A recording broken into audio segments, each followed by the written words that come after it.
Welcome to the Slop Farm. Enjoy the video. You start immediately on clean, hydrated skin, no heavy primers. Once moisturized, shake the CC cream to mix pigments, then squeeze out a pea to 1/2 teaspoon onto the back of your hand. Use your fingertips or a damp sponge to warm the formula.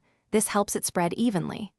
Tap the product onto center of face, forehead, nose, cheeks, chin, and blend outward with light pressure. Make sure to work quickly around the hairline and jaw so edges melt into your skin for a seamless base. Once the first layer sits, assess coverage and decide where to build. You should apply thin layers, pat on additional product, and wait 10-20 seconds between passes so nothing pills. For redness or discoloration, use a small brush or fingertip to precisely dab more product only where needed. Make sure to blend outward with circular or stippling motions. This evens color and avoids streaks. If you need more coverage, layer gradually rather than slapping on a thick coat, because CC cream is designed to look like skin. To finish, set your CC cream where you need longevity.